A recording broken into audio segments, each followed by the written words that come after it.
We have just shy of 50 chickens, and one of the major goals we always have here is to reduce our feed costs, but at the same time make sure we're providing really nice quality food for our chickens.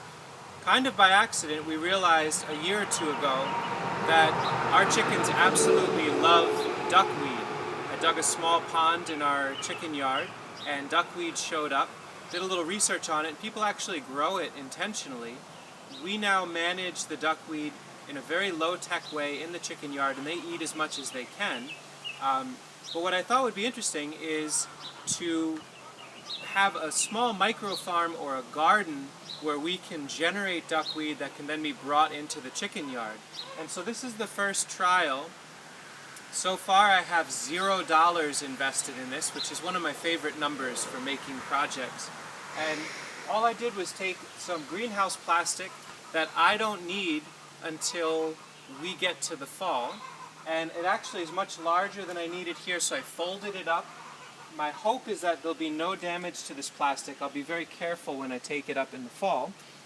Used some random bricks and pavers that I found on the side of the road a couple years ago.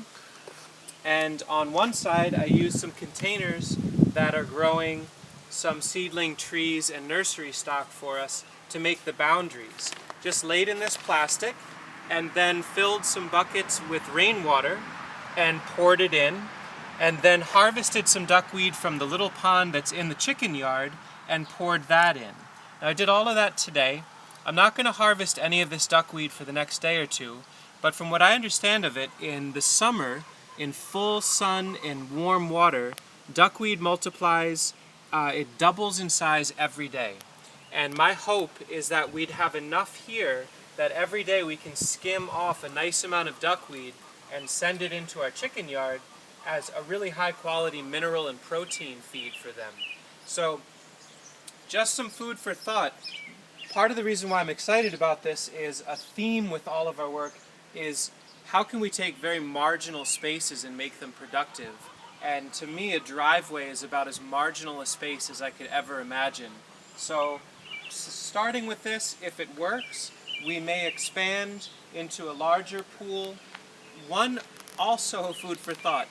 If I had a garden space that was absolutely flat and I was interested in solarizing it to suppress the weeds for growing crops the next year, one potential interesting idea would be to put cinder blocks all the way around the boundary, lay in a contiguous sheet of greenhouse plastic, put in a few inches of water, and seed it to duckweed so that you get your solarization for the summer but also generate duckweed the entire time.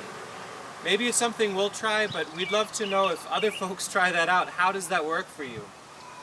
Anyway, that's the start of this trial. Seems promising. Little preview of some videos that'll be coming up soon. We're starting to build, I'll just show you over here.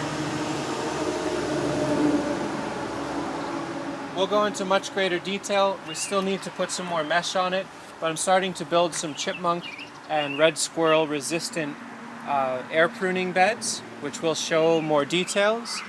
And speaking of using marginal spaces to grow crops, we'll be making an update video soon of using our woodshed as a trellis system for growing cucumbers, tomatoes, passion flowers. So far this is working great. Keep your eyes peeled for future videos on those. If you haven't subscribed, you may want to do so. We'll be putting those out in the days to come. Anyway, growing duckweed on a driveway for our chickens.